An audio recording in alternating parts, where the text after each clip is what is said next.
Vamos lá, meu amigo e minha amiga. Seja mais uma vez bem-vindos aqui ao nosso canal. Pessoal, sabe aquele dito popular? Pimenta no fiofó dos outros é refresco? Pois é, o INSS leva bem a sério isso, tá? Porque veja bem, algumas doenças que o INSS não considera como gravidade para deixar a pessoa receber um benefício de incapacidade. Quer dizer, é o que eu falo, né? Enquanto tá lá no fiofó do outro, lá não arde, não queima, não tem problema nenhum. O INSS leva bem sério. E nós vamos ver isso aqui, né, nesse conteúdo. Porque algumas doenças, apesar de causarem desconforto, sofrimento, limitação no dia a dia do segurado, não são reconhecidas pelo INSS como graves, a ponto de justificarem aí a concessão de um benefício de incapacidade.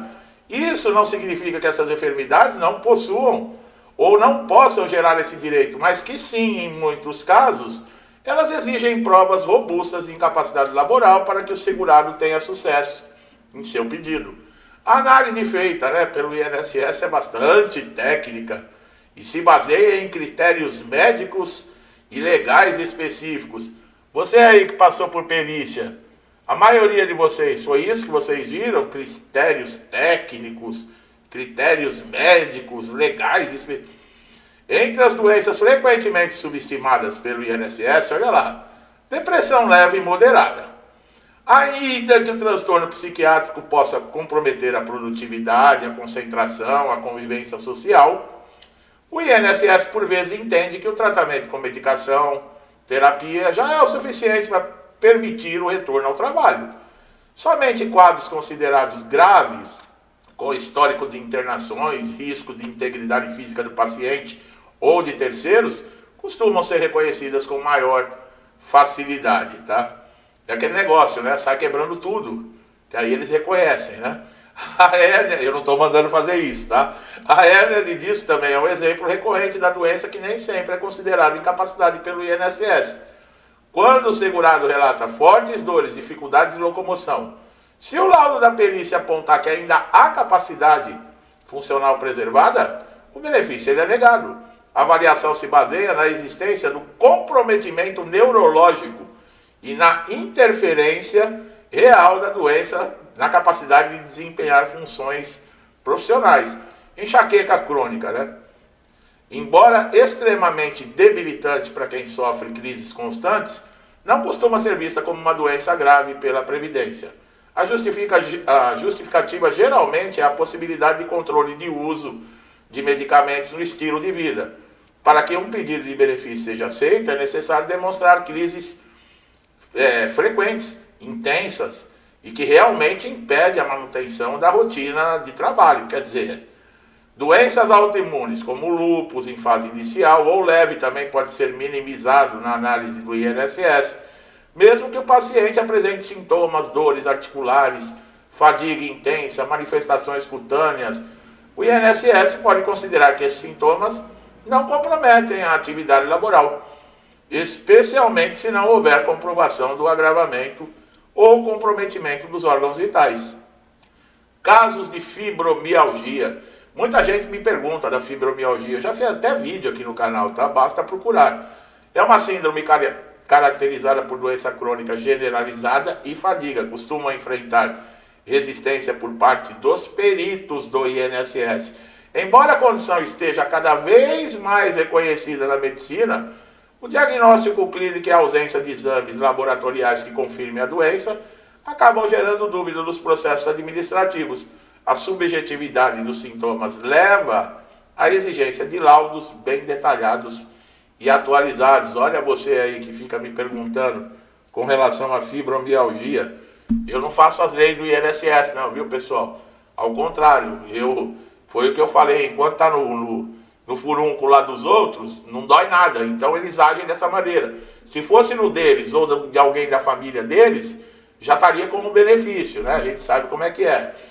Transtorno de ansiedade generalizado, quando não apresenta sintomas graves, olha aí.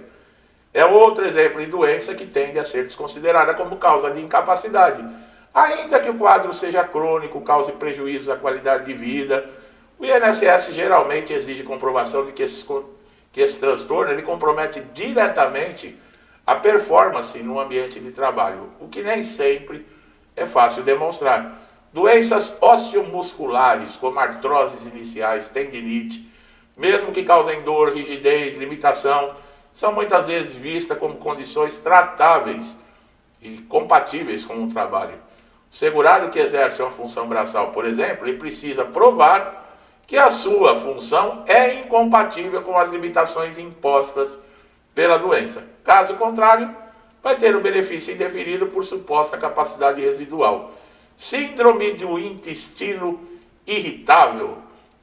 Apesar de causar, essa aí deve ser aquela que eles mandam usar fraldão, né? Apesar de causar grande desconforto gastrointestinal, incontinência e impacto psicológico, também é uma enfermidade que costuma ser minimizada. Isso devia dar lá uma crise disso aqui a hora que está lá na sala dele, para ele ver o que é, né? Se é que vocês me entendem. Glamear a sala dele inteirinha. Isso ocorre porque a condição é cíclica e pode ter períodos de melhora, o que leva o INSS a interpretar a possibilidade de adaptação do trabalho ou remanejamento funcional.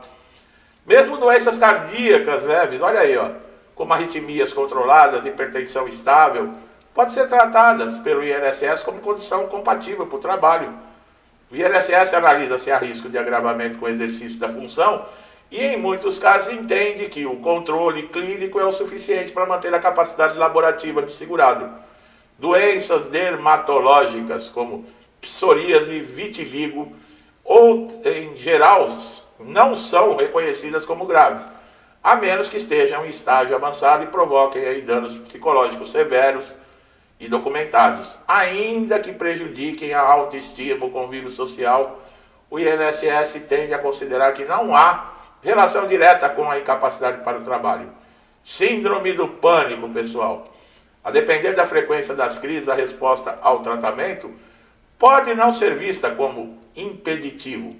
O entendimento é de que muitos pacientes conseguem manter a sua atividade com um acompanhamento psicológico, uso de medicação, sendo necessária aí a comprovação da gravidade e a persistência dos sintomas para haver a concessão do benefício.